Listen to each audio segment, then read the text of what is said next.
Œuvre de Maria Valtorta.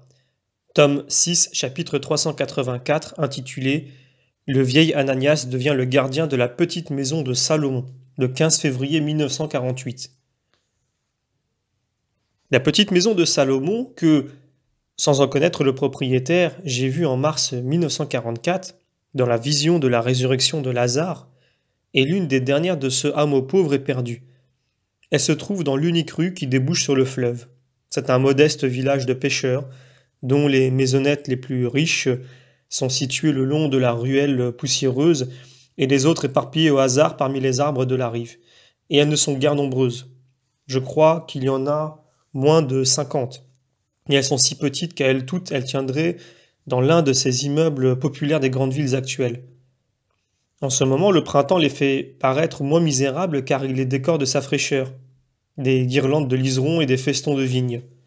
Les fleurs jaunes des courges à la boucle rieuse grande ouverte garnissent les palissades rudimentaires qui délimitent les propriétés, le bord des toits, l'encadrement des portes, sans parler quelques roses dont la beauté paraît s'être égarée au milieu des paniers et des filets, de la teinte jaunâtre des fleurs de sénévé et de l'humble balancement des premières cosses de légumes. La route elle-même paraît moins laide parce que la canée tout au fond ne porte pas seulement les baies dures des broussins poussiéreux, mais sans rubanes de panache, et parmi les rubans des feuilles de roseau, dressent les couteaux des glaïeuls sauvages qui se gonflent au milieu des épis multicolores de leurs fleurs. Les liserons légers aux tiges filiformes s'enroulent en spirale autour des broussins et des roseaux et déposent à chaque tour le calice très délicat de leurs petites fleurs d'un rosé lilas très tendre. Des oiseaux, par myriades, se courtisent et font les coquets dans les roseaux, se balançant, perchés sur les tiges des liserons, animant par leur trille et leur couleur la verdure des rives marécageuses. Jésus pousse la petite grille sans prétention qui permet d'entrer dans un jardinet ou une courette. Une chose est sûre, si cela était un jardin, c'est aujourd'hui un fouillis sauvage d'herbes qui l'ont envahi. Si c'était une cour, c'est également tout un désordre de plantes semées par les vents. Seules des courges ont fait preuve de sagesse. S'attachant à l'unique pied de vigne et au figuier, elles ont grimpé pour placer les corolles riantes de leurs fleurs à côté des grappes minuscules de la vigne ou des feuilles tendres de figuier qui, à la base, dans le berceau du pétiole, ont la gemme dure des figues en fleurs à peine formées. Les orties font souffrir les pieds nus. Aussi Pierre et Thomas, ayant trouvé 2 rames vermoulues, se mettent-ils à battre les plantes urticantes pour atténuer leur venin. Pendant ce temps, Jacques et Jean essaient de faire fonctionner la grosse serrure rouillée.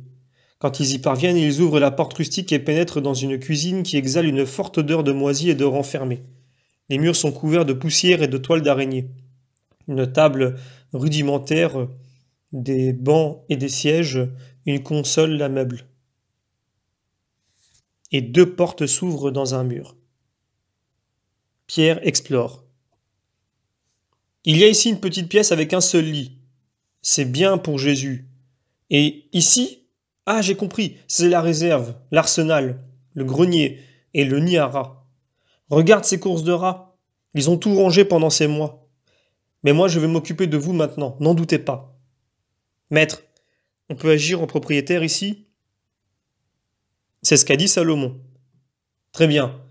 Dis, mon frère, et toi aussi, Jacques, venez ici boucher tous les trous. Quant à toi, Matthieu, mets-toi à la porte avec Judas et veille à ce qu'il ne sorte pas un seul rat. Pense que tu es encore l'aimable contrôleur des impôts de Capharnaüm. À cette époque, aucun client ne t'échappait, même s'il se rendait assez agile qu'un lézard qui s'éveille. Et, vous, allez prendre dans le jardin le plus d'herbes possible et apportez-les ici. Toi, maître, va là où bon te semble, pendant que je m'occupe de ces satans malpropres qui ont abîmé ces filets commodes et mangé une quille entière de barque. Tout en parlant, il entasse du bois rongé, des morceaux de filets réduits à l'état d'étoupe, des fagots, le tout au milieu de la pièce. Quand il a les herbes vertes, il les jette par-dessus le reste, y met le feu et s'échappe dès que les premières volutes de fumée s'élèvent du tas. Puis il dit en riant « Et que meurent tous les Philistins !» « Mais ne vas-tu pas mettre le feu à la barque ?» demande Simon le Zélote. « Non, mon cher, car l'humidité des branches retient les flammes et le feu dégage la fumée des herbes. Ainsi, Par une bonne alliance, le sec et le ver s'aident mutuellement pour exercer la vengeance. Tu sens cette puanteur? Bientôt tu n'entendras que des cris. Qui est-ce qui me parlait des cygnes qui chantent avant de mourir? Ah, Saint Ika! Les rats vont bientôt chanter. Judas interrompt son éclat de rire pour enquêter. On n'a rien pu savoir d'elle, ni de Jean d'Andorre. Qui sait où il se trouve? Là où il faut, certainement, répond Pierre. Tu sais où? Je sais qu'ils ne sont plus à servir de cible à la malveillance. Tu n'as interrogé personne? Moi si. Et moi non, cela ne m'intéresse pas de savoir où ils sont. Il me suffit de penser à eux et de prier pour qu'ils restent sains. Thomas dit: Pour ma part, de riches pharisiens, des clients de mon père me l'ont demandé, mais je leur ai répondu que je n'en savais rien. Et tu n'es pas curieux de le savoir, insiste Judas. Moi non, et je dis la vérité. Écoutez, écoutez. La fumée fait son effet, mais sortons pour qu'elle ne nous étouffe pas, nous aussi, dit Pierre, dont la diversion met fin à la discussion. Jésus est dans le jardin. Il redresse des tiges couchées de légumes venus à partir de graines tombées. Tu fais le jardinier, maître? Demande Philippe en souriant. Oui. Cela me peine de voir même une plante ramper et être inutile, alors qu'elle est destinée à s'élever vers le soleil et à fructifier. Beau sujet pour un discours, maître, observe Barthélemy. En effet, mais tout sert de sujet pour qui sait méditer. Nous allons t'aider, nous aussi. Allons, qui va au fleuve chercher des roseaux pour tutorer les légumes? Les jeunes partent en riant et les plus âgés se mettent à nettoyer en arrachant attentivement les plantes parasites.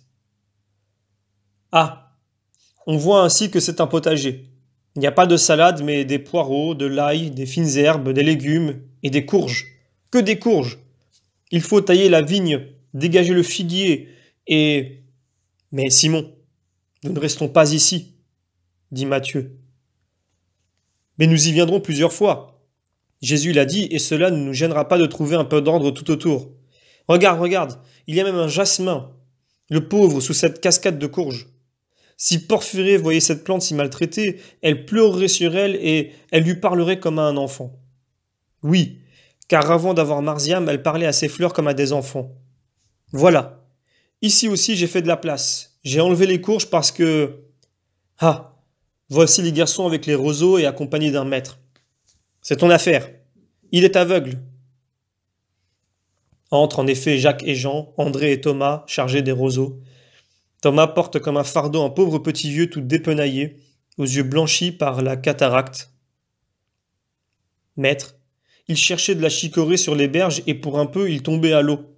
Il est resté seul depuis quelques mois car son fils qui l'entretenait est mort. Sa belle-fille est retournée chez elle et lui, il vit comme il peut. N'est-ce pas, père? Oui, oui. Où est le Seigneur? Demande-t-il en tournant ses yeux voilés. Il est ici. Tu vois cette haute blancheur, c'est lui. Déjà, Jésus s'avance vers lui et le prend par la main. Tu es seul, pauvre père, et tu n'y vois pas? Non. Tant que j'ai vu, j'ai tressé des paniers et des nasses et je faisais des filets. Mais maintenant, je vois mieux avec les doigts qu'avec les yeux. Et cherchant des herbes, je me trompe et j'attrape mal au ventre à cause des plantes nuisibles. Mais dans le village, oh, ils sont tous pauvres et chargés d'enfants, et moi je suis âgé. S'il meurt un âne, cela désole. Mais s'il meurt un vieillard, qu'est-ce qu'un vieillard? Que suis-je? Ma brume a tout pris. Si au moins elle m'avait emmené avec elle comme une vieille brebis, j'aurais mes petits-enfants avec moi, les enfants de mon fils. Il pleure en s'abandonnant sur la poitrine de Jésus qui le tient dans ses bras et lui fait une caresse. Tu n'as pas de maison? Elle l'a vendue. Comment vis-tu donc? Comme les bêtes. Les premiers jours, le village m'aidait, mais ensuite il est lassé. Dans ce cas, Salomon n'est pas de la même race, car lui, il est généreux, observe Matthieu. Avec nous, oui. Pourquoi n'a-t-il pas donné sa maison à ce malheureux? Demande Philippe. Parce que quand il est passé ici la dernière fois, j'avais encore une maison. Salomon est bon, mais le village l'appelle le fou depuis quelque temps et ne fait plus ce que Salomon avait enseigné, dit le vieil homme. Aimerais-tu rester ici avec moi? Ah, je ne regretterai plus mes petits-enfants. Même si tu restais pauvre et aveugle, te suffirait-il de me servir pour être heureux? Oui. C'est un oui tremblant, mais si assuré. C'est bien, père. Écoute, tu ne peux marcher comme je le fais. Moi, je ne puis rester ici, mais nous pouvons nous aimer et nous faire du bien l'un à l'autre. Toi à moi, oui. Mais moi, que peut faire le vieil Ananias? Garde-moi la maison et le jardin pour que je la trouve rangée à chaque retour. Cela te plaît? Ah oui, mais je suis aveugle. La maison, je m'habituerai au mur, mais le jardin, comment faire pour m'en occuper si je ne distingue pas les plantes? Ah, ce serait si beau de te servir, Seigneur, finir ainsi ma vie. Le petit vieux met la main sur son cœur en rêvant à l'impossible. Jésus se penche en souriant et embrasse ses yeux aveugles. Mais je commence à voir. Je vois. Oh! Oh! La joie le fait vaciller et il tomberait si Jésus ne le soutenait. Et quelle joie! Fait Pierre d'une voix très émue. Et quelle faim aussi! Il a dit que depuis plusieurs jours il ne vit que de chicorées sans huile ni sel, achève Thomas. Oui, c'est pour cela que nous l'avons amené, pour lui donner à manger. Pauvre vieux, disent-ils tous avec tristesse. Le vieillard revient à lui et pleure abondamment. Ces pauvres larmes des personnes âgées sont bien tristes, même quand ce sont des pleurs de joie. Et il murmure. Maintenant, oui, maintenant je peux te servir. Sois béni, béni, béni. Il voudrait se pencher pour baiser les pieds de Jésus. Non, Père, entrons maintenant et nous allons manger. Ensuite, nous te donnerons un vêtement. Tu seras parmi des fils et nous aurons un Père qui nous souhaitera la bienvenue à chaque retour et nous donnera sa bénédiction à chaque départ. Nous irons chercher 2 colombes pour que tu aies des créatures vivantes auprès de toi. Nous allons prendre des graines pour le jardin et tu en sèmeras dans les parterres, ainsi que la foi en moi dans le cœur de ce village. J'enseignerai la charité, ils n'en ont guère. La charité aussi, mais sois doux. Ah, je le serai. Je n'ai pas dit un seul mot dur à ma bru qui m'abandonnait. J'ai compris et pardonné. J'ai vu cela dans ton cœur, c'est pour cela que je t'ai aimé. Viens, viens avec moi. Et Jésus entre dans la maison en tenant le petit vieux par la main. Pierre les regarde s'en aller et essuie une larme du revers de la main avant de reprendre son travail interrompu. Tu pleures, mon frère? Pierre ne répond pas, mais André insiste. Pourquoi pleures-tu, mon frère? Toi, occupe-toi du chien-dent. Si je pleure, c'est parce que je sais bien pourquoi, moi. Dis-le-nous. Sois gentil, disent plusieurs. C'est parce que ces instructions-là me touchent davantage le cœur. Oui, en somme, quand elles sont faites de cette façon, plus que quand ils tonnent d'un air imposant. Mais à ces moments-là, on voit en lui le roi, s'exclame Judas. Et ici, on voit le saint. Pierre a raison, dit Barthélemy. Mais pour régner, il doit être fort. Pour racheter, il doit être saint. Pour les âmes, oui, mais pour Israël, Israël ne sera jamais Israël si les âmes ne se sanctifient pas. Les oui et les non s'entrecroisent et chacun donne son avis. Le vieillard ressort avec un petit broc à la main, il va chercher de l'eau à la source, il ne ressemble plus à ce qu'il était auparavant tant il est heureux. Vieux père, écoute, d'après toi, de quoi Israël a-t-il besoin pour être grand? D'un roi ou d'un saint? Demande André. C'est de Dieu qu'il a besoin, de ce Dieu qui, là, à l'intérieur, prie et médite.